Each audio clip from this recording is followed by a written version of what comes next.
अस्सलाम वालेकुम viewers, welcome to my YouTube channel me and my world. आज मैं आपके लिए कतर प्रोडक्शंस के ड्रामा उमर सीरीज की किस्त नंबर 17 का उर्दू तर्जुमे के साथ ओवरव्यू लेकर आई हूँ। ड्रामे की तरफ बढ़ने से पहले आप सबसे गुजारिश है कि मेरा चैनल सब्सक्राइब करें, मेरी वीडियोस लाइक करें और ज्यादा से ज्यादा अपने फैमिली फ्रेंड्स के साथ शेयर करें। शुक्रिया।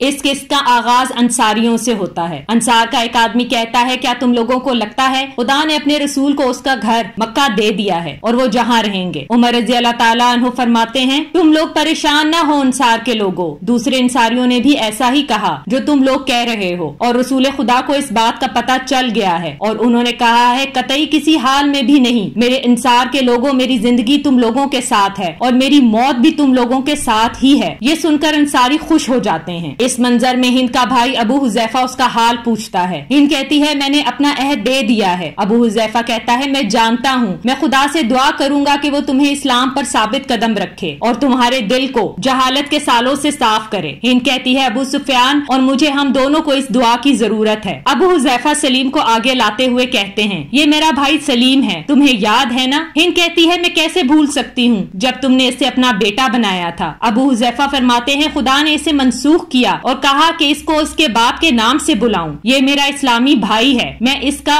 और ये मेरा साथी है और खुदा हमारा मालिक है। सिर्फ मौत ही हमें अलग कर सकती है। सलीम कहता है, या फिर हम दोनों खुदा की राह में शहीद हो जाएंगे। अबू हुज़ैफा फरमाते हैं, सलीम कुरान को अच्छी तरह जानता है। इस मंजर में अबू जंदल अपने बाप के घर आता है। अबू जंदल अपने बाप को कहता है, एक लंबे अरसे की जुदाई के बाद बाप बेटे से इस तरह मिलता है। अबू यजीद कहता है, मैं कैसे मोहम्मद सल्लल्लाहु अलैहि वसल्लम के असहाबा में से किसी से भी मिल सकता हूँ उसके बाद जो मैंने किया, और अब मैं मतलूब भी हूँ। अबू जंदल आगे आता है और अपने वालिद के गले लग जाता है और कहता है, हमारे साथ चलें खुदा के रसूल से मिलने के लिए। अबू यजीद कहता है, क्या तुम मुझे उनके पास लेकर जा रहे हो ताकि वो मुझे कत्ल कर दें उसके लिए जो मैंने किया? अबू जंदल फरमाते हैं, खुदा के रसूल ने आपके लिए अमन का ऐलान किया है, आपको डरने की जरूरत नहीं। अबू यजीद कहता है, क्या वाकई में? क्या तुमने उनसे अमन का हुक्म मेरे लिए लिया है? इतने में अब्दुल्ला भी आ जाते हैं। अबू यजीद उससे पूछता है, क्या अब्दुल्ला ने मेरे लिए अमन का हुक्म लिया है? अब्दुल्ला आगे बढ़कर अपने वालिद को गले लगा लेते हैं। वो दोनों अपने बाप को लेकर रसूल खुदा के पास जाते हैं। रास्ते में सुहेल इब्ने अमर डर रहा होता है। अब्दुल्ला कहते हैं, परेशान मत हो, खुदा के रसूल ने अपने असहाबा को कहा है वो आपके हक में अमान का ऐलान करेंगे, तो कोई भी सुहेल इब्ने अमर को गुस्से की नजर से न देखेगा। खुदा की कसम, सुहेल हिकमत और सालमियत रखने वाला इंसान है, लेकिन इस्लाम कबूल करें। सुहेल ये सुनकर चलने लगता है। इस मंजर में जद्दा में सफवान बंदरगाह पर मौजूद कश्ती पर सवार हो रहा होता है। अबू वहाब उसे रोकते हुए कहते हैं, रुक जाओ, मैंने तुमसे बात करनी है। सफवान कहता है, मेरे पास से जाओ,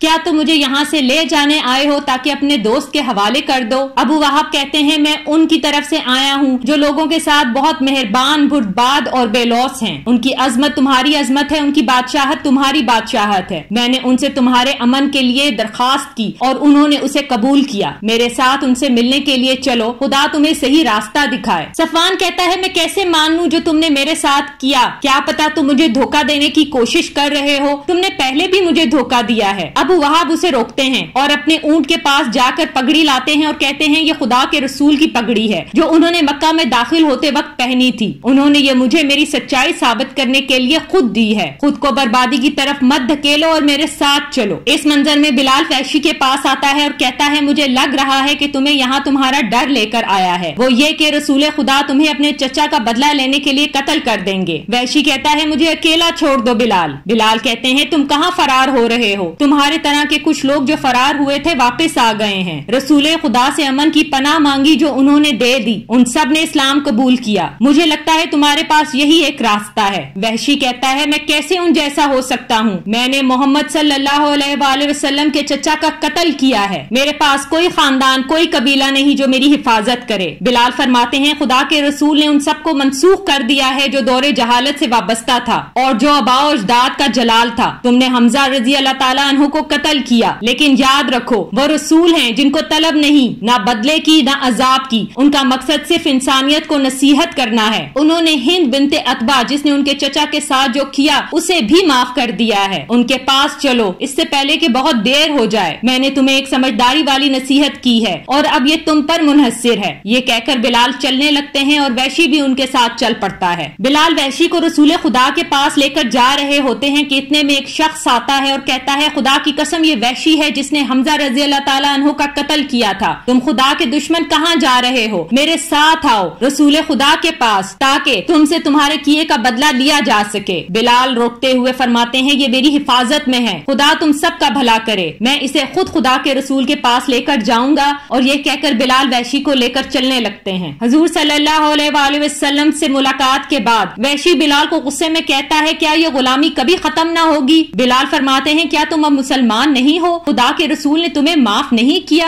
اس کے لیے جو تم نے کیا؟ وحشی کہتا ہے ہاں، لیکن اس کے بعد انہوں نے مجھ سے پوچھا کہ میں نے کیسے حمزہ رضی اللہ تعالیٰ عنہ کو قتل کیا، تم نے دیکھا نہیں تھا کیسا ان کے چہرے کا رنگ بدل گیا تھا؟ اس کے بعد انہوں نے مجھ سے کہا کہ میرا چہرہ ان سے دور رکھوں اگر میں ایسا کر سکوں۔ وحشی بلال کو کہتا ہے میں نے حمزہ رضی اللہ تعالیٰ عنہ کو قتل کیا تاکہ آزادی کو جیت سکوں۔ ابھی تک قریش مجھے ایک غلام کی نگاہ سے دیکھتا ہے، میں ان کے ساتھ بیٹھ نہیں سکتا، رائے نہیں دے سکتا، نہ ہی ان کے ساتھ ایک پلیٹ میں کھا سکتا ہوں۔ میں نے ان کو حوالے دیتے ہوئے سنا ہے۔ جبیر جو ابن معتم کے غلام ہیں، جب انہوں نے پکارا جب میں نے اسلام قبول کیا، وہ لوگ ابھی بھی مجھے حمزہ رضی اللہ تعالیٰ عنہ کا قاتل کہہ کر بلاتے ہیں۔ ایک رکاوٹ ہٹتی ہے تو دوسری آ جاتی ہے، کب تک آخر کب تک یہ ہوگا؟ کیا میں اپنی پوری زندگی ناکارہ رہوں گا جیسا کہ وہ کھجلی والے اونٹ کی طرح یا پھر اس بھیڑ کی طرح جو اپنے جھنڈ سے الگ ہو جاتی ہے؟ وحشی غصے میں گھر آتا ہے اور ایک نیزہ اٹھاتا ہے اور کہتا ہے کتنے برے نیزے ہو تم نے مجھے اس انجام تک پہنچایا ہے، کیا تم مجھے اس سے باہر نکال سکتے ہو؟ اس منظر میں خالد اکرمہ کے گھر جاتے ہیں اور کہتے ہیں کیا تم مجھے خوش آمدید نہیں کہو گے؟ اکرمہ کہتا ہے تمہارا دلی خیر مقدم ہے۔ خالد کہتے ہیں خوش آمدید مہاجر گھڑ سوار، جیسا کہ خدا کے رسول نے کہا جب انہوں نے تمہیں دیکھا ان کے پاس پہنچتے ہوئے۔ اکرمہ کہتا ہے کیا انہوں نے بھگوڑے سوار نہیں کہا؟ انہیں سچ کہنا چاہیے تھا۔ خالد فرماتے ہیں خدا کے رسول کسی کو ملامت کرنے والوں یا ذلیل کرنے والوں میں سے نہیں، تم نے دیکھا وہ کتنے خوش تھے جب تم نے اسلام قبول کیا۔ اتنے میں اکرمہ کی بیوی آ جاتی ہیں اور کہتی ہیں خوش آمدید سیف اللہ۔ اکرمہ کہتا ہے کیا وہ سب اب تمہیں اسی نام سے بلاتے ہیں؟ خالد فرماتے ہیں میں خدا سے دعا کرتا ہوں کہ اس لقب کا مستحق ہو سکوں۔ خالد اکرمہ کو کہتے ہیں اب سب ختم ہو گیا ہے، ہم سب ایک دوسرے کے اسلامی بھائی ہیں، ماضی کی طرف مت دیکھو بلکہ وہ دیکھو جو تم اپنی باقی زندگی میں کر سکتے ہو۔ اکرمہ کہتا ہے مجھے ماضی کی طرف دیکھنا ہوگا تاکہ میں جان سکوں کہ میں نے کتنے سخت کام کیے تاکہ معاوضہ ادا کر سکوں جو میں نے کھو دیا۔ خالد تو پھر تم صحیح معنوں میں مسلمان ہو چکے ہو، تمہیں حکیم کا شکریہ ادا کرنا چاہیے جس نے رسول خدا سے تمہارے لیے امن کی پناہ کی درخواست کی ورنہ تم ہلاک ہو جاتے۔ اکرمہ کہتا ہے شاید میں نے حق کو جان لیا تھا لیکن تھوڑے وقت کے لیے دو چیزوں نے اس سے روک دیا، ایک میرا تکبر، دوسرا میرے والد کی عزت۔ خالد فرماتے ہیں میرے بھی یہی احساسات تھے اپنے والد المغیرہ کے لیے، اور قرآن کی آیتیں بھی ان کے بارے میں بات کرتی ہیں، اور باطل کی حمایت ہمیں بچا نہیں سکتی، ہمارے والدین کو جہنم کی آگ سے دور نہیں رکھ سکتی۔ اس منظر میں عمر رضی اللہ تعالیٰ عنہ مجلس کی جگہ پر آ کر صفوان، آس اور دوسرے لوگوں سے پوچھتے ہیں کیا تم اب یہاں ہماری ملاقات کے لیے ہو جبکہ اب تم مسلمان ہو، یا تم اپنی پرانی ملاقاتیں یاد کر رہے ہو جبکہ تم سب کافر تھے، پھر تمہارے ٹکڑے ہو گئے، کچھ مسلمان ہو گئے اور کچھ نے اس کا انکار کیا، پھر تم سب اسلام سے جڑ گئے ایک دوسرے کے بعد کچھ جلدی اور کچھ دیر سے، حتیٰ کہ اب تم سب دوبارہ ایک گٹھے ہو سچے دین کے سائے تلے۔ تمہیں اللہ کا شکر ادا کرنا چاہیے کہ اس نے تمہیں سیدھی راہ دکھائی۔ اکرمہ فرماتے ہیں پہلے قبول کرنے والا اور بعد میں قبول کرنے والا ایک جیسا نہیں ہو سکتا۔ عمر رضی اللہ تعالیٰ عنہ فرماتے ہیں ماضی پر غم نہ کرو بلکہ آنے والے دنوں میں بہتر کرو۔ بہت سے لوگ اچھے کام کرتے تھے اور خود کو خوش کرتے تھے، بعد میں صرف غلط راستے پر جانے کے لیے، اور ان کا انجام صرف بربادی تھی۔ دوسری طرف ایک شخص غلط کام کرے اور پھر اس پر پشیمان ہو اور پھر اللہ کی طرف لوٹ آئے اور توبہ کر لے تو مستقبل میں اس کی جیت ہے۔ صفوان تم نے ہمیں امید دی ہے، تم بہت اچھے ہو، ہم سب جانتے ہیں کہ تم نے اپنے اور ہمارے لیے ہم سے لڑائی کی، لیکن خدا کا شکر ہے کہ اس نے تمہیں جیت دی ہم پر جب ہم کافر تھے، اور اب یہ ہماری جیت بھی ہے کیونکہ اب ہم मुसलमान हैं। सलीम फरमाते हैं इस्लाम का मामला कमाल के करीब आ रहा है, पूरा अरब इसे कबूल करने के करीब है। उमर रजी अल्लाह ताला अन्हो रोने लगते हैं। खालिद उनसे दरियाफ्त करते हैं कि आप क्यों रो रहे हैं। उमर रजी अल्लाह ताला अन्हो फरमाते हैं जबकि चीजें इस्लाम के लिए बेहतर हो रही हैं। जैसा कि सलीम ने कहा, मैं इसलिए डर रहा हूँ कि जब चीजें बेहतर होना नजर आना शुरू होती हैं तो उसका जवाल भी करीब होता है। ये कहकर उमर रजी अल्लाह ताला अन्हो वहाँ से चले जाते हैं। इस मंजर में हजरत इस्मा अपने वालिद अबू बकर रजी अल्लाह ताला अन्हो को कहती हैं कि थोड़ा सा बुखार है, ठीक हो जाएगा इंशाअल्लाह। खुदा के रसूल माजी में भी बीमार हुए थे और फिर ठीक हो गए थे, आप हद से ज्यादा तकलीफ में क्यों हैं? अबू बकर रजी अल्लाह ताला अन्हो फरमाते हैं अब दीन मुकम्मल हो गया है, जैसा कि रसूल खुदा ने कहा, आज मैंने तुम्हारे दीन को मुकम्मल कर दिया है और अपनी नसीहत तुम पर तमाम कर दी है और तुम्हारे लिए इस्लाम को तुम्हारे दीन की हैसियत से कबूल किया है। कुरैश ने इस्लाम कबूल कर लिया है और पूरे अरब के कबाइल ने भी। खुदा ने सूरत नाजिल की है जो कहती है जब खुदा की मदद आ जाए और जीत करीब हो तो तुम देखो लोगों को कबूल करते हुए खुदा का मजहब बड़ी तादाद में। फिर अपने खुदा की लामहदूद जलाल की बड़ाई बयान करो और तारीफ करो और उससे मगफिरत मांगो। वही है जो तौबा